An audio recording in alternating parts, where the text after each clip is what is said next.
Bonjour à tous, bonjour à toutes et bienvenue sur La Clé des Champs, le podcast qui donne la parole aux acteurs de l'agriculture française. Je suis Louise Lespard et j'ai hâte de vous amener avec moi dans cette aventure. Dans ce podcast, je vous permets d'en apprendre bien plus sur notre monde agricole en partant à la rencontre de personnalités remarquables qui œuvrent à faire briller nos campagnes. Je vous emmène dans les coulisses de nos fermes pour découvrir le quotidien de ces acteurs de l'ombre pourtant indispensables à notre pays. Aujourd'hui, j'ai le plaisir de me rendre chez Pierre Oteiza, éleveur de porcs basques dans la vallée des Aldudes et chef d'une entreprise qui porte son nom. Pierre Oteiza est la figure basque telle qu'on se l'imagine. Béret sur la tête et pieds ancrés dans la terre, un amour presque de l'ordre du mystique pour ses bêtes et pour son pays, le Pays basque. Originaire de ces contrées, j'ai eu l'habitude de fréquenter ces figures d'autorité. Je n'en restais pas moins impressionnée quand je me suis avancée pour saluer Pierre Oteiza.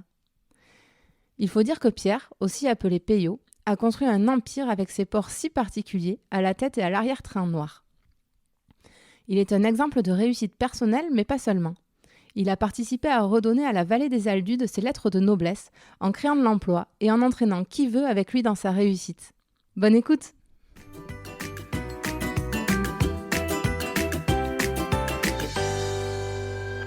Bonjour Pierre. Agour, bonjour, ça va? Oui, très bien, merci et toi? Ça va bien. Merci beaucoup de m'accueillir chez toi aux Aldudes. Est-ce que pour démarrer, tu pourrais te présenter, nous expliquer où c'est qu'on est actuellement? Oui, alors Pierre Oteiza, on est dans la vallée des Aldudes, on est à 15 km de Saint-Étienne-de-Baïgoury et on est au pied de Roncevaux, la vallée des Aldudes qui démarre à Saint-Étienne-de-Baïgoury, 3 villages, Panca, Aldudes, Repel, et au fond de la vallée, le pays de Caen, territoire espagnol, les habitants français. Voilà, on est à 40 km de Pampelune, 80 de Bayonne. Parfait, il manque que les coordonnées GPS et on est au top.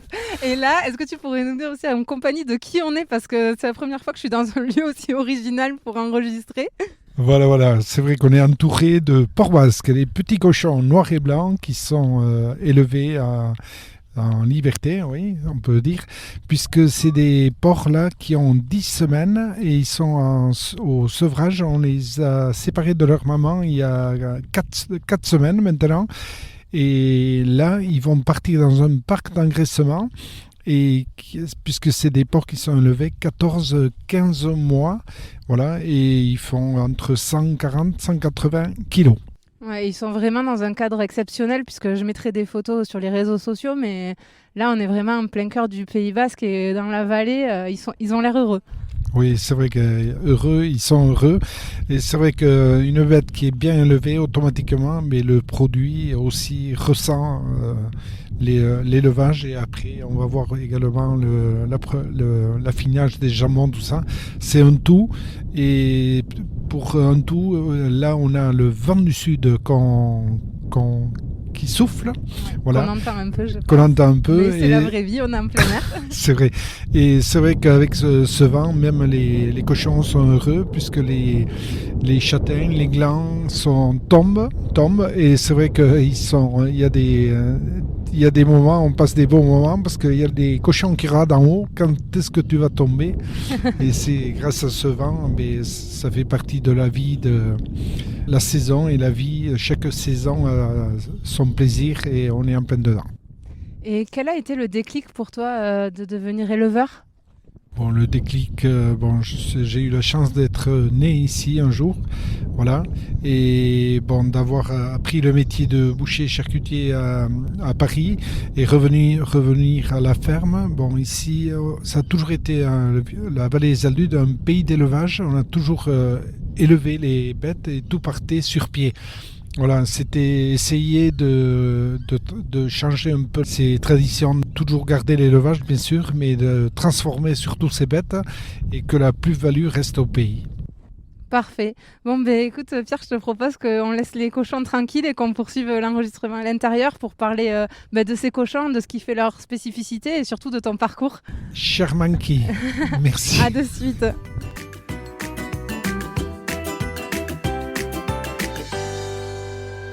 Bon, Pierre, nous voilà revenus au calme à l'intérieur. Alors, pour revenir sur les porcs basques ou pinoirs, je crois, du Pays basque, est-ce que tu peux nous expliquer quelle est son histoire à ce cochon-là? Je crois qu'il était en voie de disparition à un moment. Oui, alors l'histoire du porc basque, moi je l'ai découvert au Salon de l'Agriculture, puisqu'il restait 25 mètres et on a pu récupérer une vingtaine. Et l'histoire a démarré là, puisque c'est l'IFIP, l'Institut technique du porc, qui présentait ses porcs au Salon de l'Agriculture.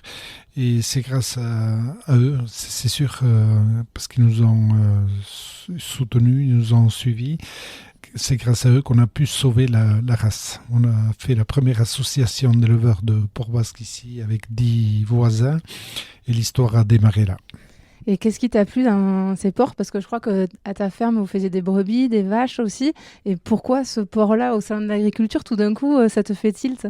Oui, bon, c'est sûrement parce qu'il s'appelait porc basque, un cochon noir et blanc que je n'avais jamais vu au Pays basque. Et bon, je me disais, il sera mieux au Pays basque qu'au Salon de l'Agriculture. Et voilà, l'histoire a démarré comme ça.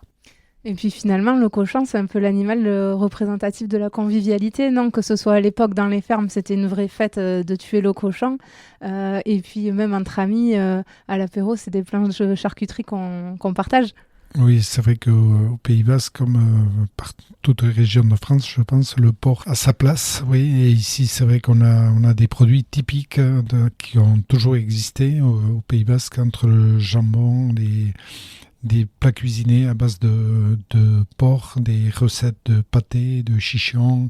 C'est vrai que tous les jours, on utilisait un plat du bon cochon qu'on a élevé. Ouais. Et tu peux nous raconter les grandes étapes de la vie de tes cochons à toi? Les grandes étapes de la vie, oui. Et de la mort aussi, parce qu'il faut qu'on le mange. Mais... Oui, bon, aujourd'hui, on a eu une AOP depuis 3 ans et c'est vrai que ça a été une belle étape puisque le porc basque, aujourd'hui, on est 89 éleveurs. On est 25 producteurs fermiers, 5 artisans à travailler le porc basque, dont on a la viande fraîche quintoa et le jambon quintoa, qui sont issus de ce porc basque. Voilà, le cahier des charges aujourd'hui, on met... Bon, la race est identifiée, bien sûr, tel père, telle mère, on connaît tous les sujets. Et on les élève à 25 porcs à l'hectare avec une alimentation maïs-orge céréales de la zone, puisque la zone est tout le Pays basque. On a 69 pays dans le Béarn et 5 dans les Landes, voilà, autour de Guiche. 4 scientifiques qui avaient travaillé pendant 4 ans pour identifier la zone. Les bêtes sont abattues entre 14 et 15 mois. Et après, le jambon est affiné jusqu'à 22 mois, salé au sel de Salis, avec du piment d'Espelette, un peu d'ail, et ça fait partie du bon jambon quintois. Bon. Après, c'est vrai qu'avec ce quintois, on a pris le cahier des charges du jambon de Bayonne, puisque le jambon de Bayonne avait fait un travail autour du jambon qui était du porc blanc, et ensuite le sel on avait Bayonne et Salis, avec des épices, et tout le cahier des charges qui était déjà monté, on a réinventé puisque le travail était fait.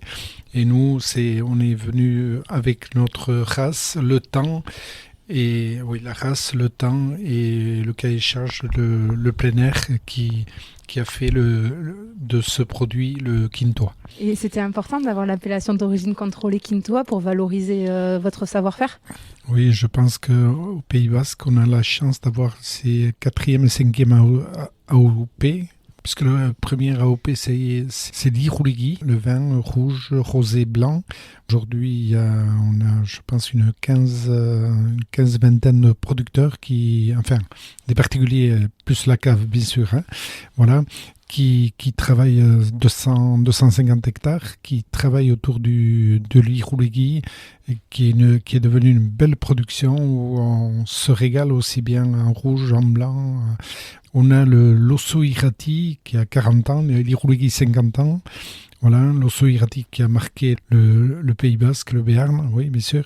Et on a le piment d'Espelette qui est aujourd'hui le fleuron de... Je pense que dans le monde, il n'y a pas un pays où un chef ne travaille pas des recettes à base de piment d'Espelette. Et le quintois qui est venu en viande fraîche, plus le jambon, 4e et 5e AOP du Pays Basque. Pour revenir sur ton parcours, tu es parti de rien, tu étais ici avec un CAP boucherie. Aujourd'hui, tu as une vraie entreprise, on en reparlera, au nom de Pierre Oteiza, qui a 50 salariés, je crois. Tu pourrais nous raconter un peu ton parcours et comment tu as construit tout ça ? Oui, bon, le parcours, il a été comme tout le monde. J'ai eu la chance de naître dans une vallée et essayer de faire quelque chose avec les produits qu'on avait. Et c'est vrai qu'on on est arrivé à faire ce beau travail, oui, c'est grâce aux personnes qu'on a pu rencontrer, des personnes qui nous ont fait confiance. Et c'est vrai que monter une entreprise, monter des filières, c'est d'histoire de rencontres, des paliers qu'il faut passer. Et pour passer des paliers, c'est des rencontres, des personnes qui nous ont aidés à chaque fois à franchir ces paliers. Et c'est vrai que je le dis souvent, je le pense, et c'est vrai qu'on n'ira jamais à merci à toutes ces personnes qui nous ont aidés à franchir ces paliers. Et aujourd'hui, tu as 50 salariés, 10 boutiques, je crois, partout en France, dont 2 à Paris, c'est ça ? Oui, on a une dizaine de boutiques, on est 70 salariés à la maison. Ici, on a un séjour avec 10 salariés. On touche à peu près 250 familles, c'est-à-dire on a les éleveurs, on a les salariés et on a les personnes qui travaillent leurs produits, et les produits qu'on commercialise comme le fromage, la truite de banca, les vins d'Iruligi. Et c'est vrai que tout ça, aujourd'hui, commercialement, c'est devenu une belle famille, et que par rapport aux chefs, par rapport aux épiceries fines qu'on travaille à travers le monde, ça plaît beaucoup, puisque à l'export, on travaille avec 25 pays, dont le premier pays est le Japon. Oui, je crois que vous êtes à nouer des liens forts avec ce pays-là. Comment ça s'est fait je veux dire, de passer de la vallée des Aldudes au Japon, comment t'en es arrivé là ? Qui c'est que tu as rencontré sur ton chemin pour faire ça ? Oui, c'est vrai que là aussi, c'est toujours des rencontres, oui, puisque la première rencontre avec le Japon, ça a été grâce à l'INRA, puisque quand on a démarré ce projet, l'INRA s'est intéressé à la viande de porc basque, qui n'était pas quinto à l'époque encore. Ils ont eu une demande du Japon pour faire une dégustation de viande d'Europe. C'est là où ils ont présenté le porc basque, et le porc basque était très très bien sorti. En goût, ça leur avait plu. Et on a eu des contacts par les Japonais pour voir si on était intéressé à expédier le porc. Bon, on était tellement près que j'ai cherché pendant un quart d'heure où était le Japon. Comment tu fais pour dialoguer avec le Japon ? Tu parles anglais ? Comment ça se passe pour vous comprendre ? Parce qu'entre le japonais et le basque, j'imagine qu'il y a un gouffre au niveau linguistique. Oui. Aujourd'hui, le japonais, l'anglais, le russe, le chinois, j'entends tout, mais je comprends toujours rien. Et du coup, qu'on voit à quel point tu as des liens avec le Japon, c'est que tu en as beaucoup de Japonais qui viennent te rendre visite aujourd'hui. On en a vu encore une là. Et ça m'amène aussi à la question de l'auditeur, puisqu'avant de venir, je demande aux gens qu'est-ce qu'ils aimeraient savoir. Et certains ont vu le reportage envoyé spécial où on voyait Lisa, une travailleuse japonaise qui s'est pris de passion pour la charcuterie et qui aujourd'hui travaille chez toi. Elle est toujours ici, dans la vallée ? Oui, Risa, elle est toujours ici. Elle est charcutière, oui, puisqu'elle a passé son CAP à Bordeaux, et elle nous a rejoints depuis 2 ans. Et c'est vrai que depuis une douzaine d'années, j'ai toujours des Japonais à la maison. Et c'est vrai que pour moi, c'est très important de les avoir, parce que c'est vrai que régulièrement, j'ai des visites de groupes de Japonais qui parlent japonais. Jusque-là, c'est normal. Mais c'est vrai qu'il y a des groupes ou des couples même qui arrivent, qui ne parlent pas anglais ni français. Et c'est vrai que quand on arrive après le café à leur présenter un japonais, c'est vrai qu'ils sont heureux. Puis on les comprend, puisque on arrive au Japon et on nous présente un basque, je pense qu'on réagirait pareil. C'est clair, c'est clair. Et justement, du coup, la crise du Covid, ça t'a pas trop impacté, notamment vis-à-vis de ce lien avec l'étranger? Oui, c'est sûr qu'on a 30% de bloqués. Bon, on avait régulièrement, toutes les semaines, on expédie des produits et on a tous les 20 jours, on fait un bateau. Tout ça, c'est arrêté. Voilà, c'est pas coupé complètement puisqu'on expédie toujours un peu. Mais c'est sûr qu'il n'y a plus de volume et bon, pour nous, c'est très important. Entre tout ce qui est événement et l'export, c'est vrai qu'on a 30-40% de bloqués. Et je vais passer à la minute économie du podcast, que pareil, je fais à chaque fois. Je voyais que sur les plateformes e-commerce, de sites e-commerce de grands distributeurs, le jambon, il était entre 30 et 40 euros le kilo pour 200 grammes. Le jambon Quintoa, lui, il est à 90 euros à peu près le kilo. C'est un vrai produit d'exception, le Quintoa. Oui, je pense que le Quintoa, c'est un produit qui représente une AOP, c'est une race, un terroir, des recettes et le produit. Si on veut que des hommes vivent dans des territoires comme ça, de leur travail, mais c'est normal que le produit ait son prix. Mais aujourd'hui, je pense que le client, qui goûte ce Quintoa, il est content de le goûter. Après, c'est vrai que quand on le goûte une fois qu'on a fait une visite aux Aldudes, je pense que c'est plus facile à comprendre que quand on le goûte, quand on l'a pris dans une boutique à Saint-Michel ou à la rue Vignon. Mais c'est vrai que même les Japonais aujourd'hui qui goûtent ce produit, il y a un goût quand même. Quand on goûte un produit, on s'en souvient. Mais je pense que le prix, on l'oublie. C'est sûr que quand on vient ici, les choses elles prennent une autre valeur. Et c'est une fierté pour toi d'avoir tes produits et puis finalement que tu exportes un bout de ta vallée à l'étranger, aussi loin dans le monde? Oui, un plaisir. Oui, c'est un plaisir. Le plaisir, c'est quand j'étais tout petit, j'avais des grands-oncles qui étaient missionnaires. Et ils venaient au pays tous les 15 ans, tous les 20 ans. Bon, j'avais un grand-oncle qui était archevêque à Hué, par exemple. Et c'est vrai que pour moi, je suis heureux, c'est personnel, parce qu'autrefois, on était obligé d'aller à l'extérieur, aussi bien missionnaire ou papa était parti berger, par exemple. On était obligé d'aller chercher du travail à l'extérieur. Et aujourd'hui, c'est le travail d'ici qu'on expédie, puisque c'est le produit qui part dans ces pays-là. Et c'est vrai que pour moi, je suis content. Tu as été vraiment moteur dans l'enrichissement de la vallée. Tu es évidemment un modèle de réussite parce que tu étais parti de rien de pas grand-chose. Aujourd'hui, tu es chef d'entreprise avec quelque chose qui fonctionne et qui crée de la valeur pour la société. Mais en plus, tu as embarqué avec toi toute la vallée en créant une filière, en créant de l'emploi. Que ce soit avec ton entreprise, il y a 25 salariés déjà qui sont dans les Aldudes, j'ai vu directement. Mais tu nous présentais la vallée, il y a le séchoir à jambon. Maintenant, je crois qu'il y a 4 employés. En fait, ça a été important pour toi de dynamiser la région finalement? Oui, c'est sûr que c'est important. Ensemble, c'est plus lent, mais on est beaucoup plus fort. Et c'est vrai qu'ici, c'est vraiment le cas, puisqu'on a la chance d'avoir des produits vraiment typiques et qui sortent de la vallée et complètement différents, et que chacun travaille ses recettes, sa façon de faire avec des produits différents. Et commercialement, c'est sûr que c'est un atout. Et aujourd'hui, on a la chance d'avoir une belle jeunesse qui nous suit et qui nous pousse à aller au-delà. C'est vrai que dans les temps actuels, c'est un peu atypique. Les gens aujourd'hui, tout le monde a envie de réussir. Et souvent, on voit les autres plus comme de la concurrence que comme des alliés. Toi, c'est vraiment un état d'esprit que tu as là-dessus.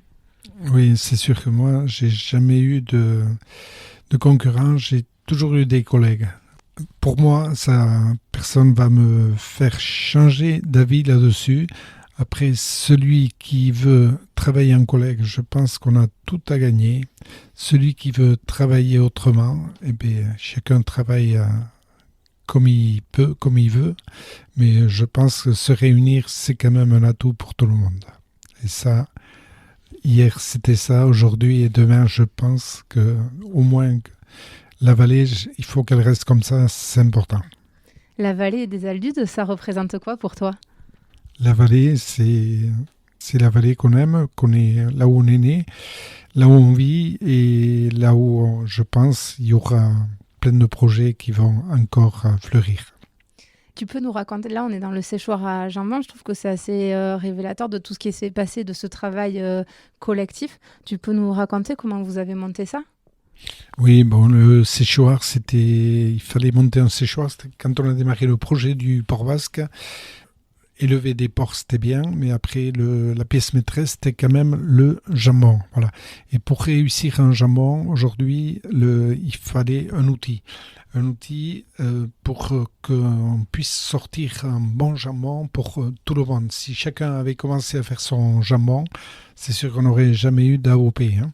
Et là, on a pu, en se réunissant, on a pu se créer cet outil qui est quand même performant et qui permet de sécher ce jambon comme autrefois, puisque jusqu'à 7 mois, le jambon il est contrôlé. Hein, comme on a vu des pièces salées au sel sec, et ensuite il est gardé 3 mois à 3 degrés, on le chauffe à 25 degrés comme dans les cuisines autrefois, et après à 12 degrés pendant 4 mois, et à 7 mois on les graisse, et après ils sont lâchés à l'air. Bon, ici, s'il y a eu un nombre de faits il y a des siècles, jambon de Bayonne, c'est grâce au climat qu'on a ici. On a l'humidité de la mer, on est à 40 km à vol d'oiseau, et on a le vent du sud qui est à 1 km, qui nous souffle. On peut avoir en plein hiver ou même en été, on peut avoir 20 jours de pluie. C'est vrai qu'on a un pays vert, on sait pourquoi. C'est ce que j'allais dire. Et par contre, on peut avoir 4 jours de vent du sud qui nous balaye tout ça et qui nous sèche justement ce jambon naturellement. Et donc vous aviez monté ça à 5 associés et aujourd'hui tout le monde peut profiter du séchoir, c'est-à-dire des restaurants, des particuliers. Puisqu'on a dépassé les 500 clients extérieurs. Voilà, on a 45 000 jambons qui sèchent. Et c'est vrai que aujourd'hui c'est un outil.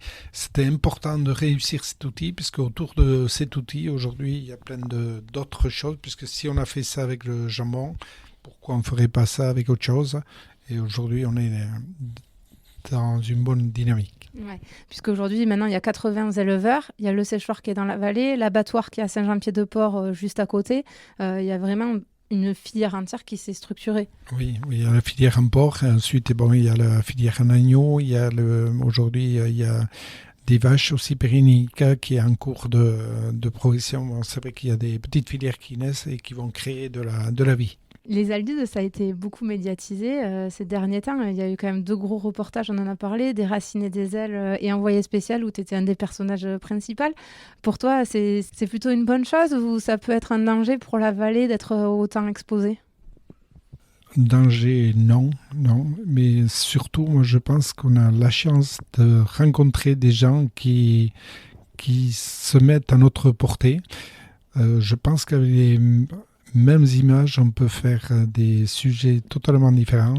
Et on a surtout eu la chance d'avoir des professionnels qui sont venus nous voir et qui ont su transmettre notre façon de faire, notre façon de vivre et qui nous ont apporté peut-être, c'est vrai que au-delà des adultes, c'est sûr, mais qui ont su transmettre des messages où on a du mal à dire, à montrer. Par contre, c'est ce qu'on fait, c'est sûr, mais par contre, l'exprimer et le faire passer les messages, c'est vrai qu'on a eu la chance d'avoir des super professionnels. Et puis, je voyais, on est passé devant chez toi le 15 août, il y a beaucoup de monde. Oui, c'est vrai que cet été, on a eu beaucoup de monde. Et beaucoup de monde qui était content d'être là, justement, voir un peu le travail, les produits. Et c'est vrai que c'est une bonne chose, puisque c'est vrai que si on veut vivre au pays de nos produits, eh bien, il faut que les produits soient connus et qu'on puisse les commercialiser à leur prix et qu'il y ait surtout un retour, quoi. Parce que vendre une fois, c'est facile, mais que les personnes qui viennent ici s'en souviennent et qui nous commandent, ça, c'est important. Oui, bien sûr. Bon, je vais passer aux questions de fin. La première, c'est qu'est-ce qui te rend vraiment fier à toi d'être éleveur? Non, fier, j'aime pas trop ce mot. Je suis content, heureux du travail qui est fait, aussi bien en élevage. Et, une bête qui est bien élevée, automatiquement, il va porter du bonheur. Aussi bien quand on va goûter ce produit, automatiquement, ça va faire des heureux. Et je pense que rendre des gens heureux, je suis content. Et ma seconde, c'est est-ce que tu pourrais nous donner un truc qui nous permettrait d'étaler notre science au prochain repas entre amis quand il y aura un plateau de charcuterie au milieu de la table? La science. Oui, alors c'est sûr que si vous prenez un plateau de la vallée des Aldudes, automatiquement vous aurez des petites salaisons, vous aurez les 3 jambons, vous avez le jambon blanc qui est cuit avec des herbes sous vide, voilà, une bonne cuisson. Vous avez le jambon de Bayonne, le jambon des Aldudes qui sont des porcs celtiques, qui sont salés et qui sont affinés jusqu'à 14-18 mois. Et vous avez le quintois qui lui est un porc ibérique qui est beaucoup plus puissant. Déjà dans le plateau, vous allez le reconnaître facilement parce qu'il a une couleur rouge noire qui est différente.